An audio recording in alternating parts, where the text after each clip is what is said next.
সেই নীতি আদর্শ নিয়ে যখন আমরা ঘোষণা করেছি ইসলামের পক্ষে একটা বাক্স, এবং যারা নাকি দেশপ্রেমিক রয়েছেন তাদের সকলকে নিয়ে আমরা এই দেশ গড়ার লক্ষ্যে আমরা সবাই ঐক্যবদ্ধভাবে আমরা কার্যক্রম পরিচালনা করব। তখন আমরা কি দেখতে পাই? এক শ্রেণীর স্বার্থান্বেষী ভাব, জাতির ইতিহাস আমাদের সামনে পরিষ্কার। তারা কি করেছে আমাদেরকে নতুনভাবে বোঝানোর কোনো প্রয়োজন নেই। তারা আজকে আমাদের বিরুদ্ধে দেশ গড়ার যারা নাকি লক্ষ্যে কাজ করছে তাদের বিরুদ্ধে বিভিন্ন ষড়যন্ত্রে লিপ্ত হয়েছে। কিন্তু আমার মন বলছে 5ই আগস্ট খুনি এবং ফ্যাসিস্ট গুমি টাকা পাচারকারী হাসিনা বুঝতেও পারে নাই তার দেশ ছেড়ে পালাতে হবে। ভাত পাক করেও খেয়ে যেতে পারে নাই।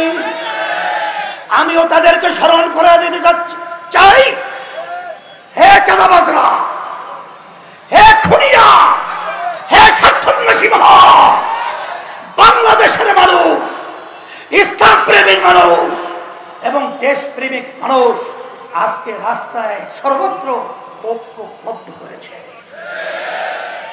এদের তোরে, এদের আওয়াজে আজকে আল্লাহর রহমতে আপনাদের দোয়ায় এই চাঁদাবাজ খুনি টাকা পাচারকারীদেরকে বঙ্গোপসাগরে নিক্ষেপ করতে হবে।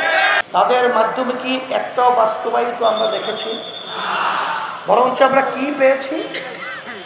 এই দেশটা এদের পরিচালনায় একবার দুইবারও নয়, তাম দুনিয়ার মধ্যে 5 বার চোরের দিক থেকে আমাদের দেশটা ফার্স্ট হয়েছে। প্রার্থী হিসেবে আমরা ঘোষণা করছি আল্লাহ রাব্বুল আলামিন ইসলাম 2 মুফতি আমানুল্লাহ, তাকে আমরা এমপি প্রার্থী সম্ভব সামনে আসো।